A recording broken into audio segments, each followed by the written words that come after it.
All right. Let's try this again. Let me make sure that we are live on both Rumble and YouTube. That. And I think I figured out why I was hearing myself. Thank you, YouTube, for having a really, really lousy system. That's why they're going the way of the dinosaur. Or at least I hope they are. I really don't like YouTube, but that's just me. Anyway, now we're just waiting for night shift, but that's okay. He'll get here in a moment. Anyway, welcome everyone to a very special edition of the Free Thinkers. And we have a very special guest star with us here today, Mr. Andrew Horning from Indiana. So, how's everyone doing this morning, apart from what just happened? Good. It's a nice day here. All is well, except for the societal collapse part. I'm doing pretty good. Just kind of pissed that the Stars lost last night in such a humiliating fashion after what the shitty things the fans did on behalf. Just annoyed, but otherwise all right.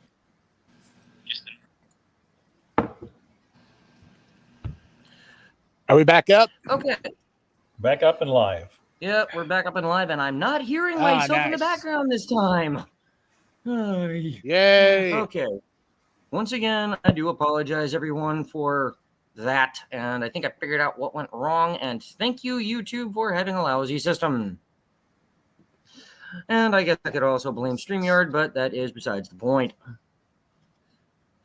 So, we have a very special guest star with us here, Mr. Andrew Horning, and I'm going to pull up his Ballotpedia page, and there's a link to it in the description box for anyone watching.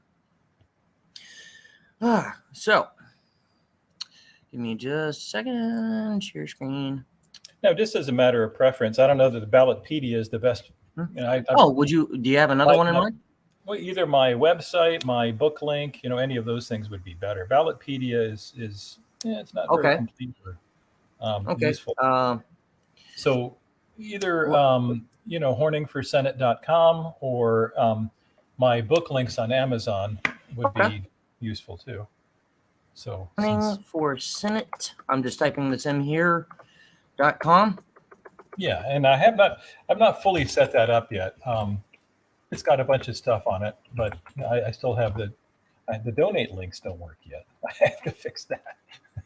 Okay. Well, then let me go ahead and pull this up. There we go. Mr. Andrew Horning. All right. Give me just a second, and I'll bring this up. I do have a link to my book on that as well.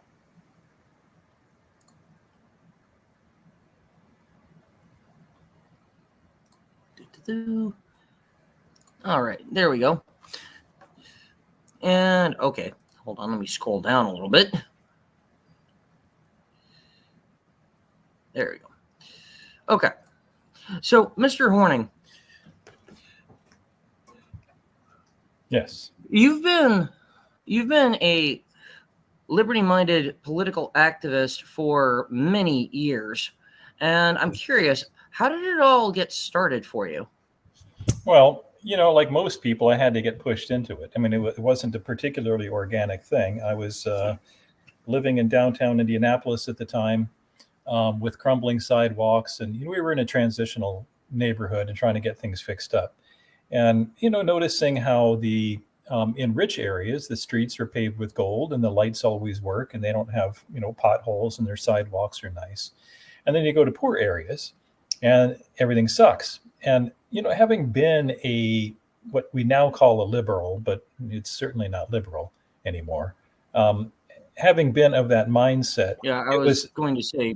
Liberal has become a very dangerous word. Yeah, it's not at all what the word means. But anyway, having been of that mindset to have a little bit too much faith in government, it was very frustrating to see that you don't need government to make better schools for rich people, better roads for rich people, better neighborhoods for rich people, better policing for rich people, and make it all suck for poor people. That's not what government is supposed to be for, at least in the minds of people who call themselves liberals. It's supposed to be, more like Robin Hood kind of thing, take from the rich and give to the poor, but it certainly has never worked like that.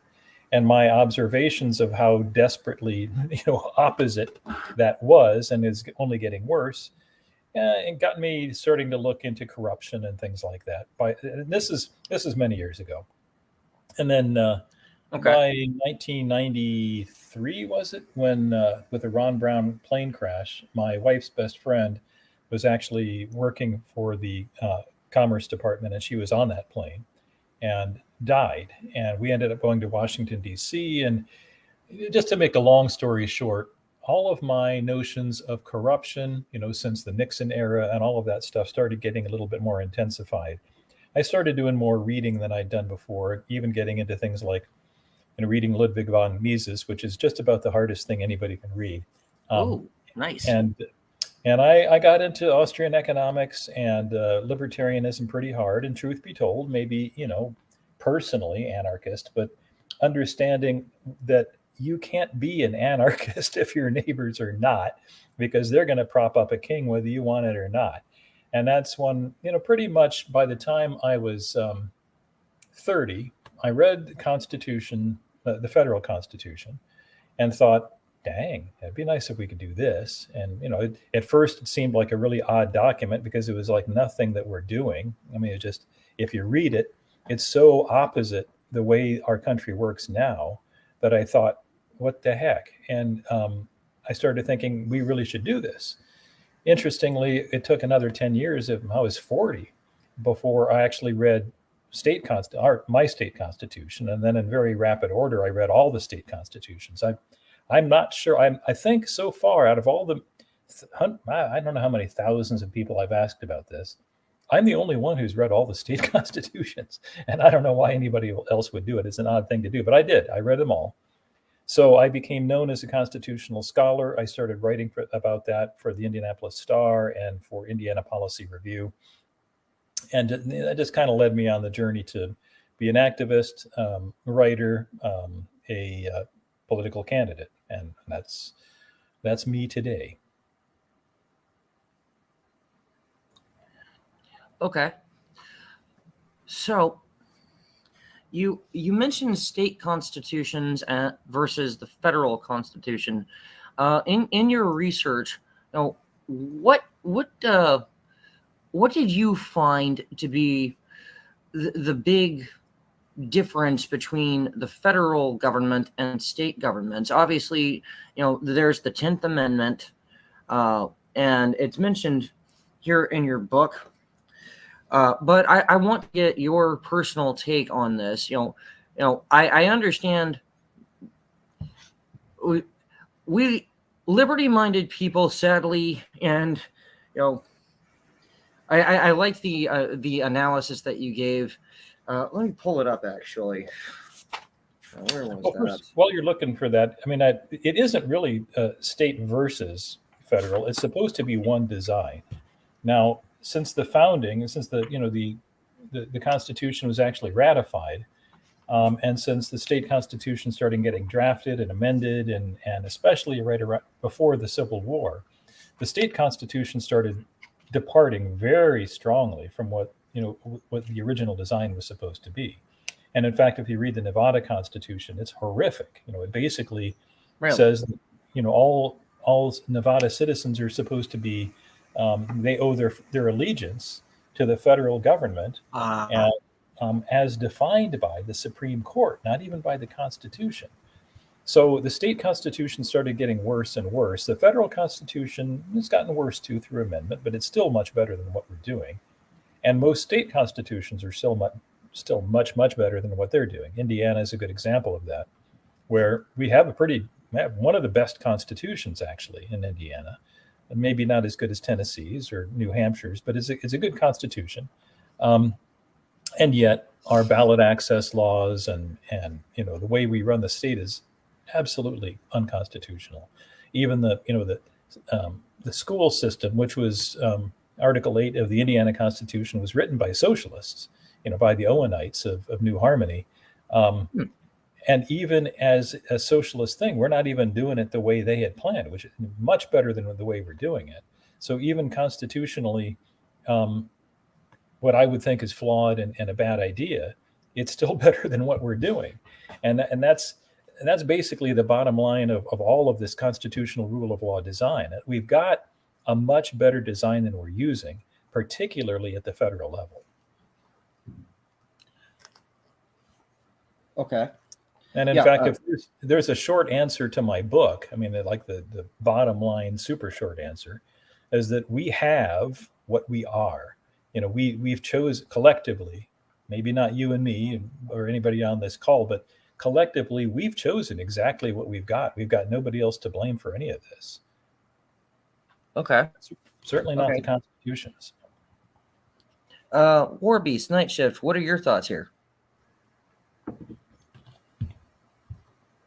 Guys? I must have stunned them. I was just waiting for War Beast to answer that. I was just waiting for War Beast to answer that. Well, first of all, what do you think of the Idaho Constitution? Like, have you read that one, or you probably have? But like, what do you think about it? It's also not a good one. Any of the ones that were written in that Civil War era, in order to get statehood, they had to basically bow to the federal government, and not as bad as Nevada. That's I think the worst one, and the wording of that's just awful.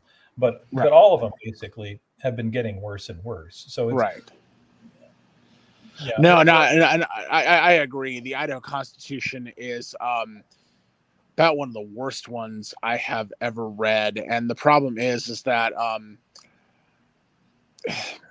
God, it just gets worse and worse the more you read it.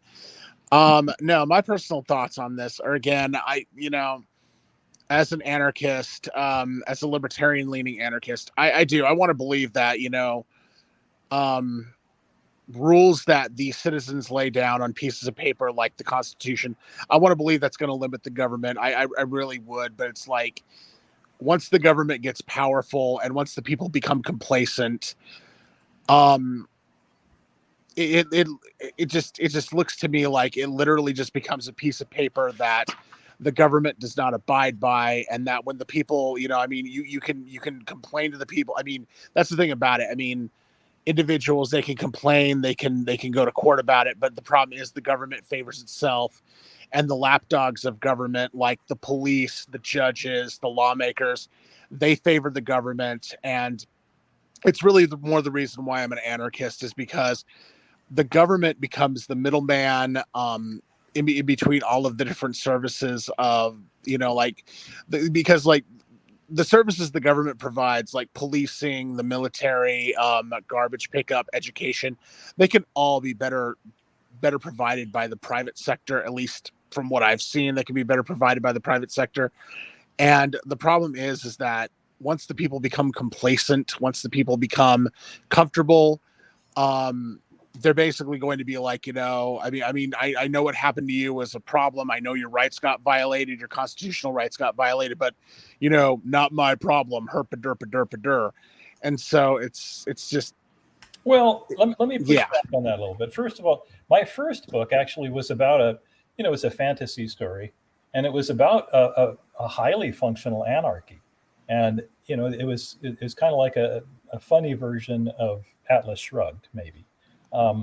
But that's the key concept here that we have to understand is people are real, governments are abstractions, constitutions are abstractions. Even though they're written on paper with ink, they're still abstractions. And in so much as they're agreements, they exist only really in our minds. The only real actors are humans. And we humans that are subject to the ruling class greatly outnumber the ruling class. And in fact, now that we're, I don't think anybody who pays attention believes that the people on the ballot are running the government. The people that we see in elected, even lawmakers don't write most of our laws, but many, many times the laws written by legislators are written by unelected bureaucrats. And judges write laws, executives write laws, everybody's writing laws to exceed greatly the number and authority that are supposed to be constitutional. And who do you blame for that? We reelect these people. In fact, if you look at the House of Representatives, they haven't gone below 80% reelection rate since the 1980s. and they've gone up to 98%, over 98% lately. So we re-elect all of this, even though most of us know that the system is corrupt, even though most of us, have some understanding that there's something even behind the lobbyists and the permanent staffers who are unelected but wield a lot of power in Washington, D.C. There are entire classes of bureaucrats that have tremendous power and get paid better, in fact, than our elected representatives. And so if you're looking to see, what the actual system is, it's totally unconstitutional. And the only people to blame for that are the people that keep reelecting it. And I'm including non-voters in this as well, because they choose to let others make choices for them. And we have the power of peaceful revolution in our vote. I mean, that's the whole point of elections. It's not to hire politicians. I mean, governments that have no elections still have politicians. And the only way to get rid of them is with a gun. And our founding fathers had whooped the global superpower twice without any sort of formal government. Remember, that was even before the Articles of Confederation. We beat them. So, the idea that they had was, we don't want to have to do this again. We don't want to have to fight our own government to get something different. So they bequeathed us this process by which we could fire our proxies in government. And that's what it's supposed to be for. It's not to hire them. They'll hire themselves if you let them. The idea that, that this is a hiring process is badly flawed. The real story is that we're supposed to vote like revolutionaries, and we could wipe out our whole government in a single day if we were so moved.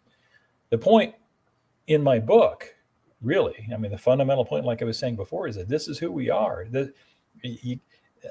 I'd love to be an anarchist. I'd love to live in the kind of anarchy that was in my first book. It'd be lovely. But that's not where we're at, and that's not who we are as a people.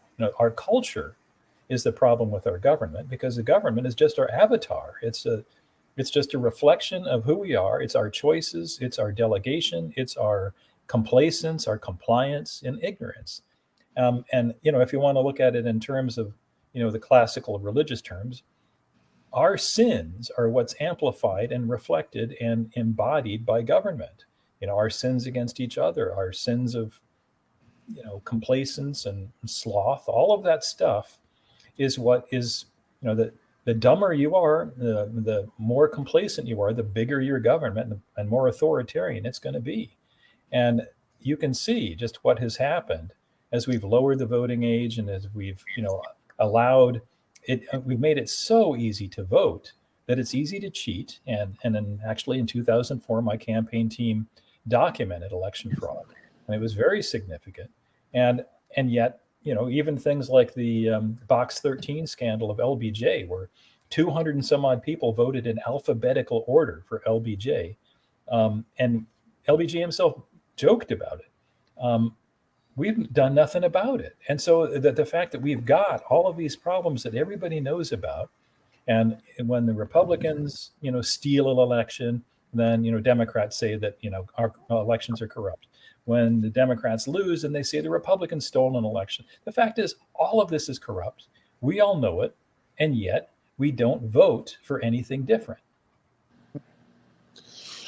Just really quickly, what was the name of that first book, the fantasy book about the anarchy?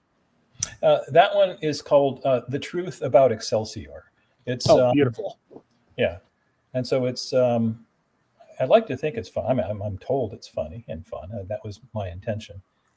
But it's, it's a fantasy. It's a non-existent place that has to live on this planet with a bunch of authoritarian nations. And so it's kind of set in the 1980s, right after the Black Monday stock market crash. And I've there's a lot of real history in the book, but there's also a lot where I kind of twisted the truth to make things a little bit more fun and make a point about where we are right now.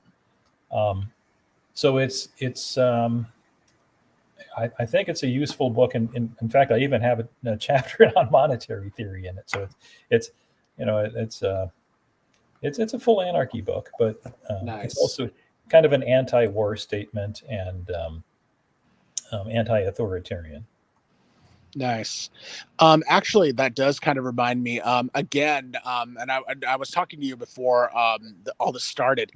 I was talking to you before this. One of the first libertarian authors that got me into libertarianism and then anarchy was L. Neil Smith, who sadly and unfortunately passed away in 2020.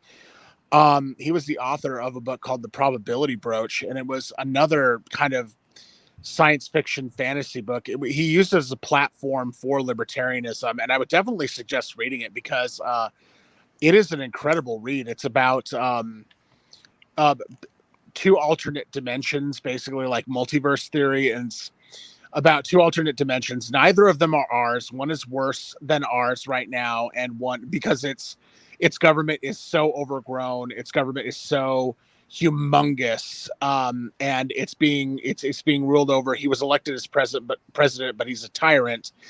And then the main character of this story in this horrible alternate universe, he goes to another alternate universe where everything is libertarian, everything is anarchist, and it's absolutely beautiful. It's absolutely incredible.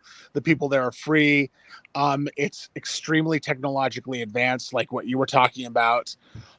They actually have colonies on the moon and Mars and whatnot. And it was really more, it was really more used as a platform to show, this is what libertarianism and anarchy can do if we let it, if we're willing to go that route.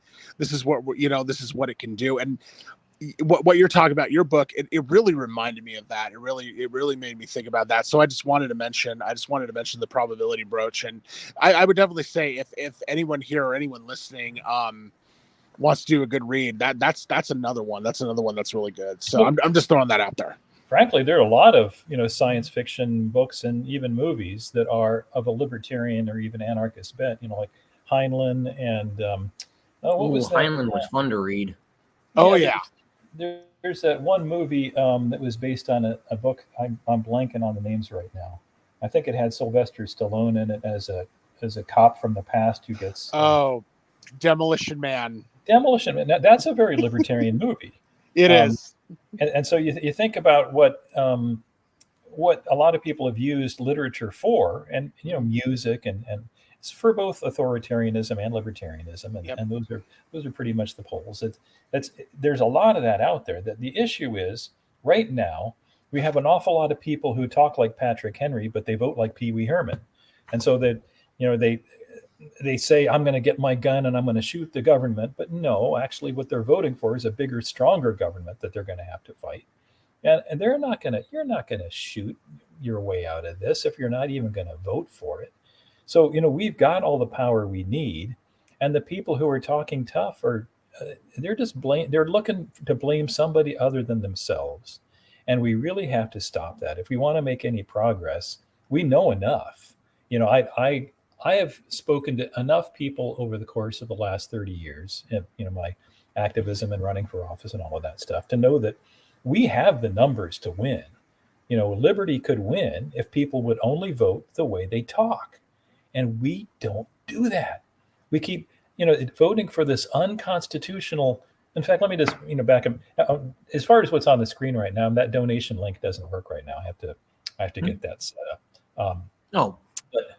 But one of the things that I point out in my book is just how unconstitutional, how opposed to what the founding fathers were all about, the two-party system really is. And that the self-appointed two-party system is recent.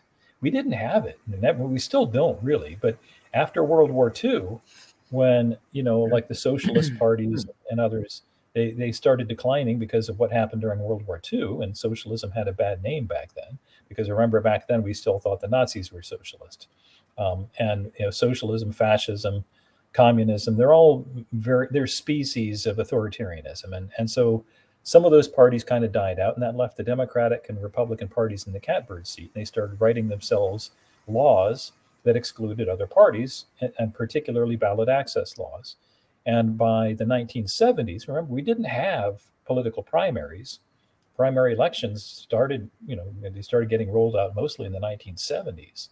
And there are still states that don't have them. But the point really is that the partisan primary election systems, which really grant the imprimatur of legitimacy to only two parties because nobody else is allowed in them.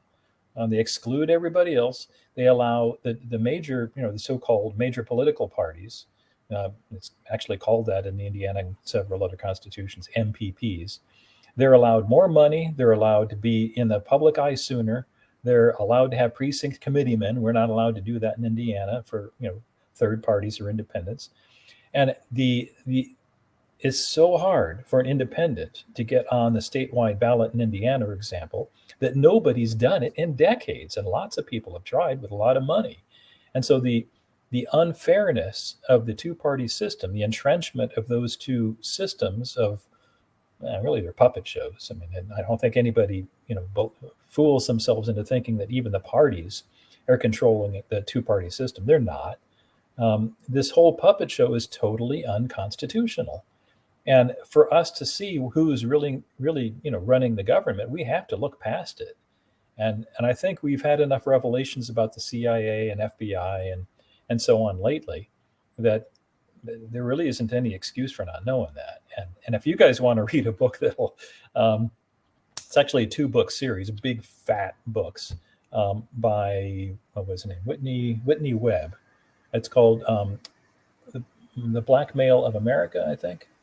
I mentioned it at the beginning of my book, just very briefly, but only in a quick reference to say, if you really want to see a lot of documentation about how screwed up our government is, and when it started 100 and some odd years ago, working with the mob and getting worse and worse and worse and more entangled.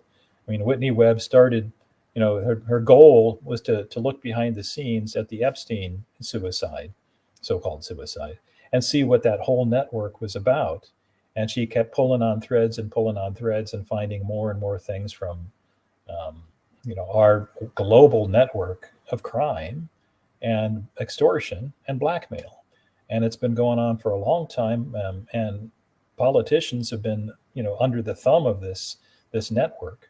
And yes, they get lots of money. They get benefits from it, but they're controlled. They're puppets to a system that's incredibly corrupt. And just some of what we've seen lately about for instance, Bill Gates' connection to part of that Epstein network. All of that stuff is incredibly powerful, and that is what we've been voting for, because we're voting for the puppet show and not understanding that we're really voting for the puppet masters. Okay. If I may chime in for just a moment, I want to read one particular passage from, I don't know for a fact if there's a difference in page count between paperback or hardback. I have a hardback copy. But page 33, pretty much the very beginning of "If You Can Keep It." Whether it's from whether it's from original sin or an unlucky twist in our DNA, nothing lasts with humans, particularly with our cultures. If we come up with a perfect system, we'll change it. If we arrive at a perfect set of principles, we'll forget or intentionally abandon them. Even if we make up our own rules as we go, we'll violate them on the spot. And if we somehow agree to a pragmatic compromise that's better than anything anybody else had ever signed into law, well, we've fought against that since the ink was still wet. So unfortunately, Mrs. Powell, That's a quote. You're talking about Elizabeth Willing Powell, the lady who asked, the lady who asked Ben Franklin, "Well, doctor, what do we got, a republic or a monarchy?" And he said, "A republic, if you can keep it." So unfortunately, Mrs. Powell, we the people never actually did the constitutions as intended. We never extended the constitutional freedoms we cherished or the fundamental principle of equality under law to those we disliked. And the Constitution's authors obviously failed to immediately end the state's slavery. So by empowering a political system to degrade or oppress anybody, our predecessors invalidated the definition and benefits of a republic for everybody. So the whole point of constitutional rule of law, ordaining accomplished from the start. I should have That's you a do very my audiobook. interesting passage. I should have you read my audiobook. That I'm sorry? sounds good. Yeah, I want to do an audiobook, and you did a good. Thank you.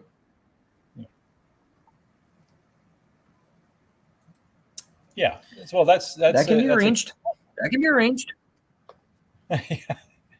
But that particular passage stands out to me, especially in the context of, you were talking here a moment ago about the government and about the constitutions and the, for want of a nicer way to put it, puppet show. Well, my question is, you said it yourself, it was badly compromised from the very beginning. So how are we to fix that? Well, what's the idea? I have in my last chapters, that's what, my proposals for, I call it constitutional restoration, but to be fair, we never did the constitutions. But, one of the things that was asserted early on in the early days of the Republic, especially by like Jefferson and Madison with the Kentucky and Virginia resolutions, is nullification. And they believe strongly in nullifying anything that wasn't constitutional.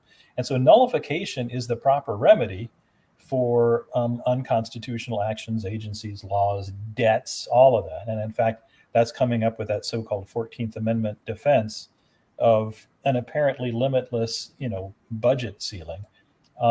So the debt limit is going to get raised based on the idea, a faulty reading of the 14th Amendment, intentionally screwed up reading of the 14th Amendment, and that really we should be nullifying an awful lot of our problems away.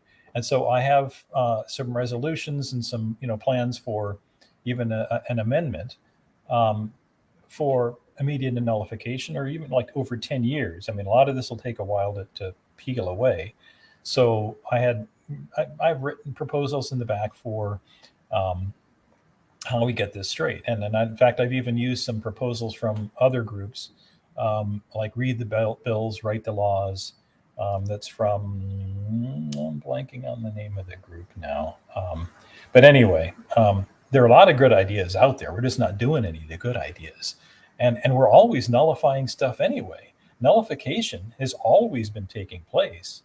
And so you remember with RFRA and all of that, like Obama nullified some Republican laws, and Kentucky nullified some laws, and everybody's nullifying the constitutions all the time.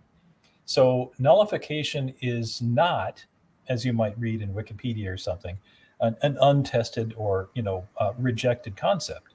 It's in fact the opposite. The bad guys are using nullification all the time, and nullification is the proper remedy to set it right. So, I mean, unfortunately, that takes knowledge and it takes will. So, whatever I propose still is going to take people to actually do it and to vote for it. And so I have like a free competition in currency. I've kind of repeated that, made some proposals even to enlarge the House of Representatives, because that was fixed on the basis of a 1910 census. And because we have relatively few federal representatives, and they all live and work in Washington, D.C., where all of the lobbyists and bad guys are also, hanging out, we have a problem. And, like I mentioned before the show started to someone, I can't remember who was talking. I guess, Nightship, we were talking about, I've been working remote since 1990. We have the technology that we can have representatives that actually live among us, and that, we can have access to them, and that we can actually know them. And there are an awful lot of things we should do that our founders had intended. And if you read what the founders intended in terms of the numbers of federal representatives, there was a reason they cut it and fixed it on the 1910 Amendment in 1929. By the time the population had already grown by then, and they knew it, and yet they thought it's easier to control this number of people and keep them on the side of growing government than to make it more representative of the people. And so there are a lot of things I propose, but all of it really is to get back to the best ideas of the founders. Now, the founders were flawed people, we know that, and they were compromised from the beginning.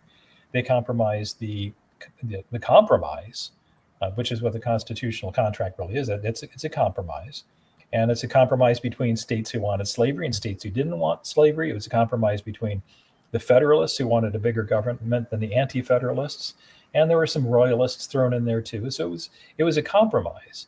But the Constitution, as it's written, even with the worst amendments we've got right now, like 16th Amendment, the 14th Amendment, much of it, even with all of the amendments, it's vastly more libertarian than what we're doing right now.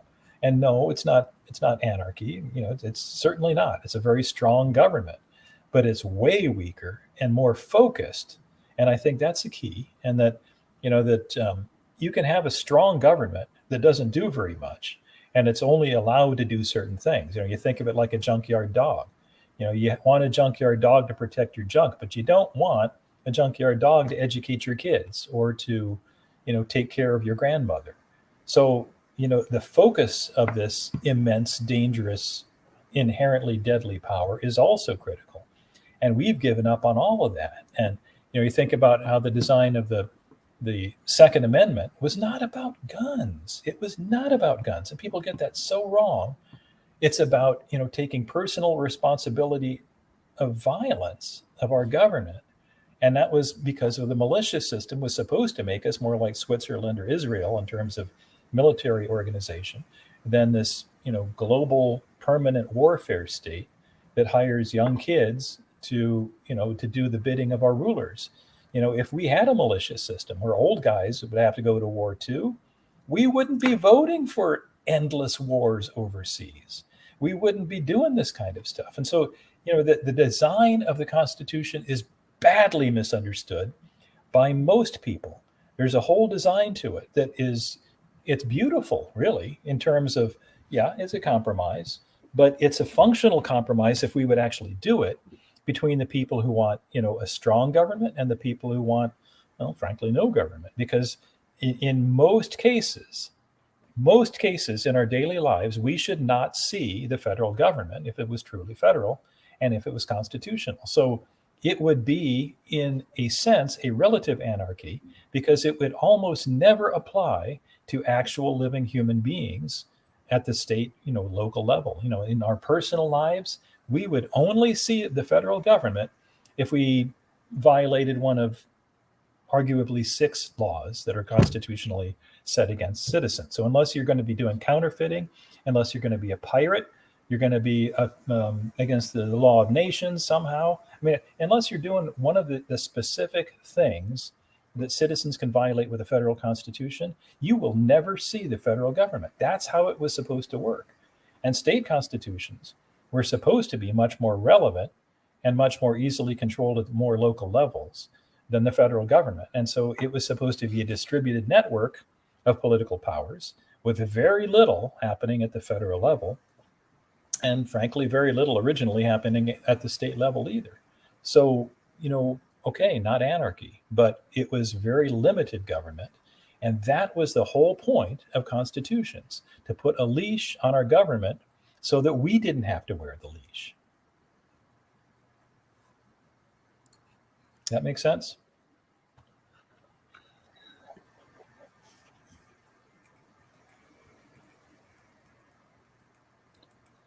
Night Shift, you there? Oh, okay. Yeah, I'm here. Well, okay. No, Oh, there you are. There. yeah. So No, I was what trying are to your get. I was trying thoughts to get. about? I was trying to give War Beast some. I was trying to give War Beast some screen time if he wanted to talk, but War Beast? I anything? wonder if he's still I'm looking good. for his car keys. Oh, there he is. No, I'm good. I don't have anything to add to this conversation, so I'm just kind of here. Mm-hmm. Okay. Okay. Well, here's another passage from your book that you were talking about. You're talking about we don't vote. We don't engage in the means of peaceful revolution, as you describe it, that would otherwise be desirable, right? Right. Okay. And okay, a lot of people don't even vote, and think of that whatever anybody will. But there's this passage here on page 28, and I'm just going to read this verbatim. By definition, of course, please don't get mad at the author. Half of us are below average intelligence, wisdom, and knowledge, with many others comprising the other half badly misinformed and unlikely to make the best choices for the most powerful single person in U.S. government. And honestly, I would say in general, but that is beside the point. Therefore, simple mathematics proves it highly unlikely to get good results from a two-party system. Now, this is the part that I'm really intrigued by. Half the population are not so smart. Just not so smart. And the other half of the population, well, a lot of them are badly misinformed. So, knowing that, and knowing that the two-party system that we have today, it's not supposed to be that way, but we do, I get the distinct impression said two-party system, they like it that way, and they want to keep it that way. Sure. So how do we go about breaking through that? You had mentioned Indiana and a couple other places. It's almost impossible.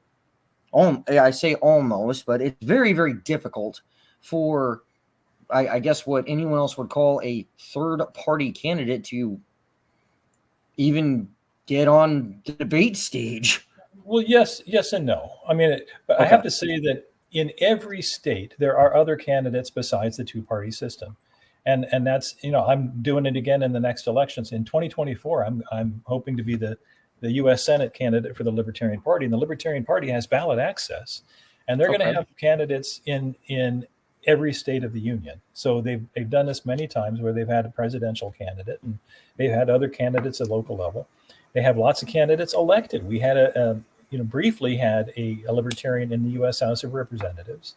There are 12 libertarians in Indiana in public office right now.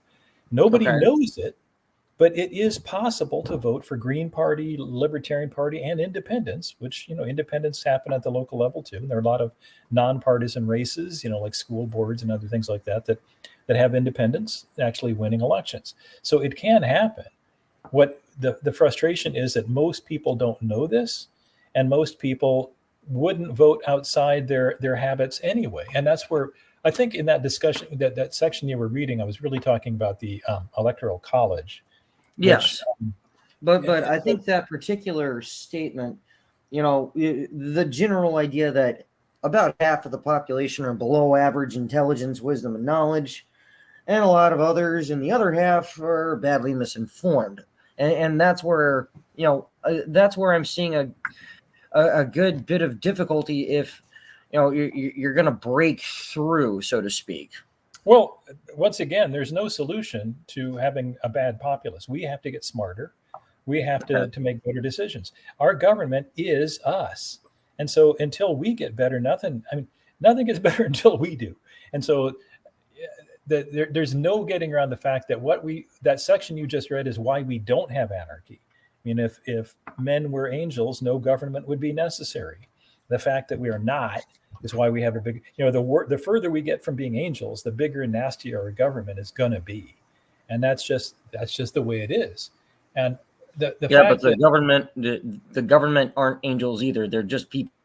The government is us. It's us. And so you see as screwed up as we are. You see our sins reflected and magnified in our government. And so we have some of the worst people running for public office, and we choose them. We elect, there are always better candidates than the ones we end up choosing. You can't blame the candidates for that. And, it doesn't matter where in history you look, whether it's, a Hitler or a Mussolini. Well, Mussolini was actually directly elected. You've had a lot of cases where, people choose badly. And even where there are no elections at all, people decide through their compliance, their paying for things, their refusal to throw down a bad government. It's all government is by consent of the governed. That's an ancient saying, and it's absolutely true. It might be harder to throw down a government that doesn't have elections. It certainly is, but we could get rid of all this all at once if we wanted to. And in fact, really, that was the major reason for the Electoral College, and that the so-called what we call now unfaithful electors, they were all supposed to be unfaithful to a degree, in that we used to. In fact, the original design was that we voted for the electors. That hasn't happened since the 1930s. And in fact, in Indiana and several other states, the electors are not even allowed to be put on the ballot. And so the electors are chosen by the presidential teams and by the political parties. And that's not constitutional. We were supposed to vote for them directly. And in fact, it's even mentioned in the 14th Amendment that states that don't allow popular election of electors they would have severe punishment, reduced number of representatives. So it was supposed to be a design where the people that we could see and we're closest to and we can sort of assess would be the ones who ultimately make the decision about the president. Did we screw up? Did we, the people, pick somebody who's crazy, who tried to rob his father, was actually a bad businessman, and would have been done better if he just invested his money instead of getting into real estate and stakes and jewelry and all of that stuff? So, you think about what the electors were actually supposed to do. They were supposed to protect us from bad decisions. And that's a very unpopular thing to say today, but that was the original design, and that we were supposed to be able to choose the people that we would trust to make the ultimate decision whether to take the election as we made it. Were we okay with this presidential vote, or is this guy dangerous? And that was the original design. Now, you can say what you want about it, but that is how the Constitution was written and how it was intended. So that's why in my discussion of that, I mentioned how, well, actually, just look at how people drive. You see, in how many people will hog the passing lane, or they get road ragey and all of this stuff. You can see that, by the numbers, we're not nice, sweet people, and we make bad decisions that end up hurting each other.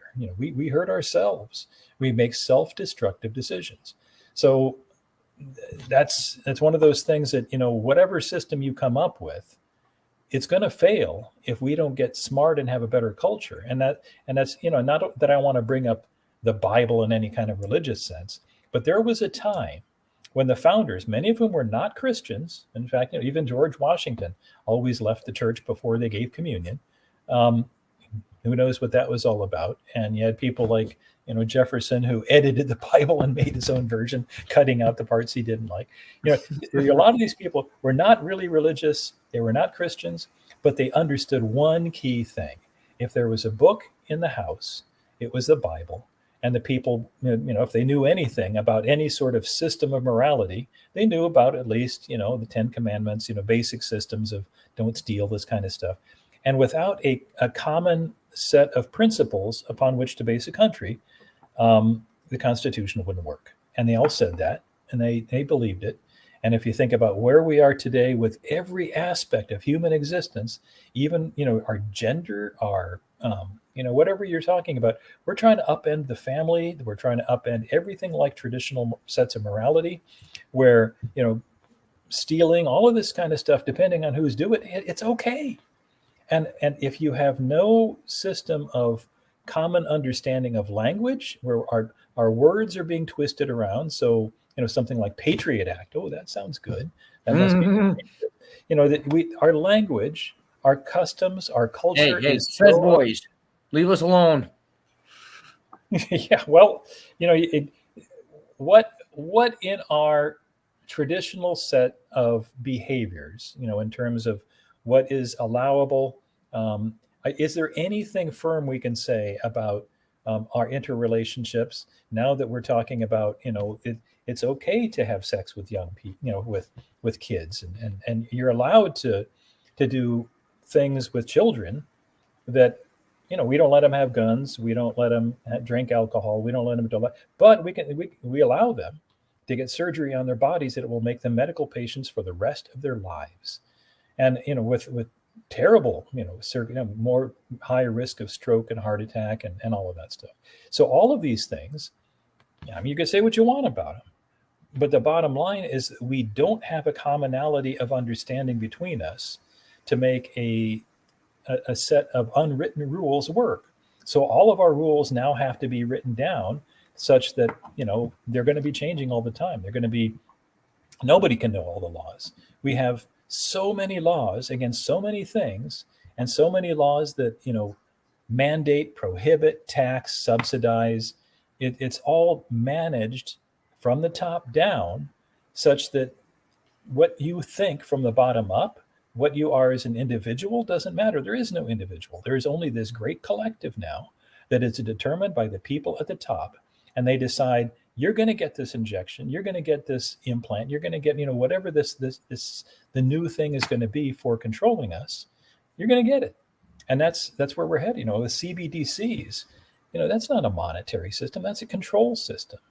And I don't think, we have any concept of what kind of danger we're heading into. I mean, some of us do. And in fact, maybe a lot of us, understand that we're in a very dangerous, pivotal time, but we're certainly not voting like we know that.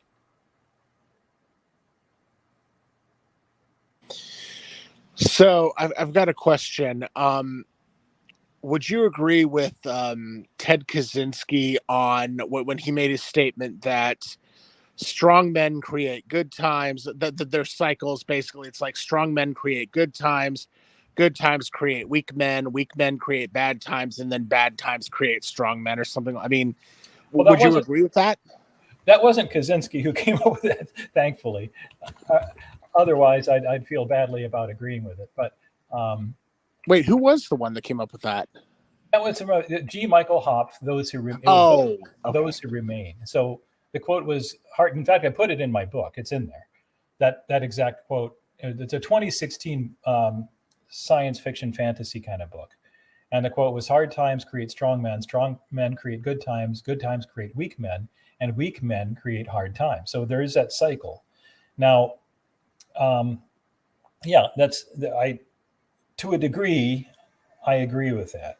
Now, it's a little bit dangerous to make, historical statements like that are, like a blanket thing and say it's unequivocally true, because that's not always the case.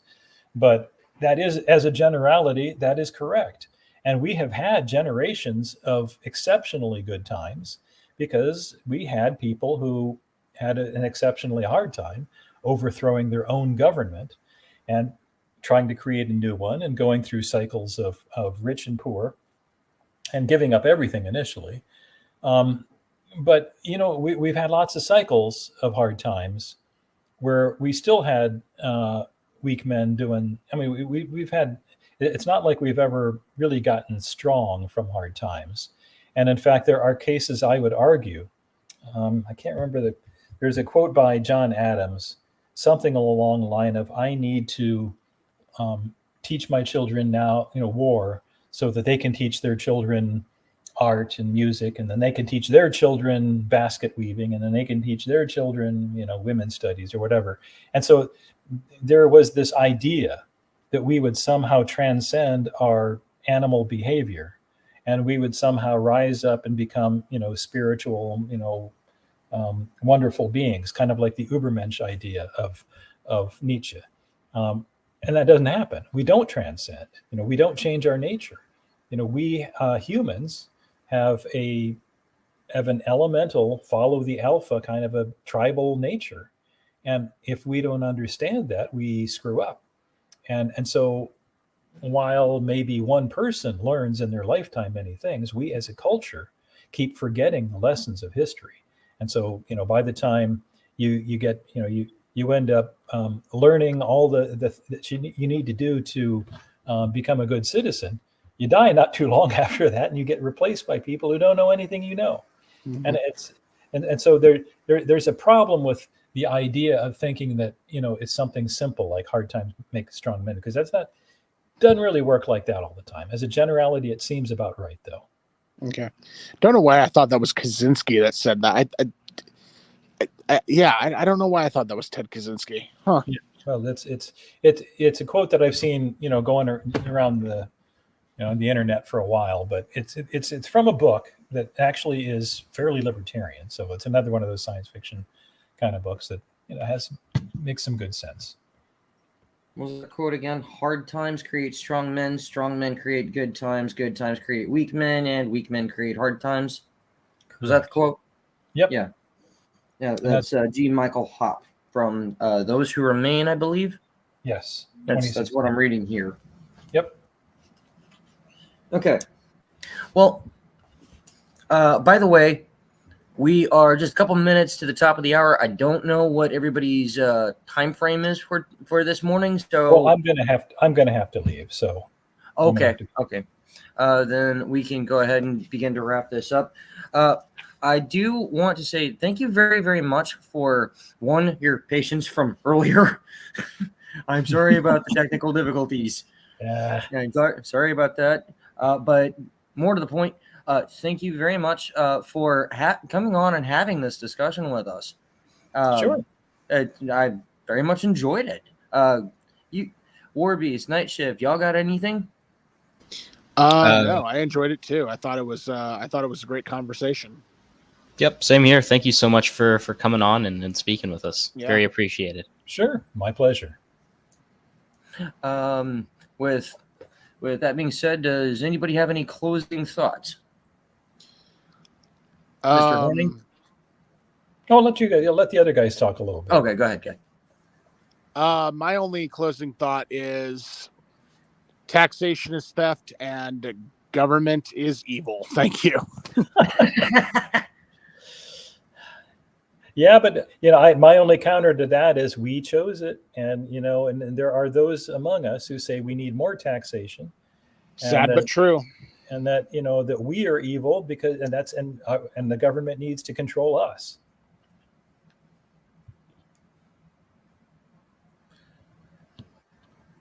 Sad but true.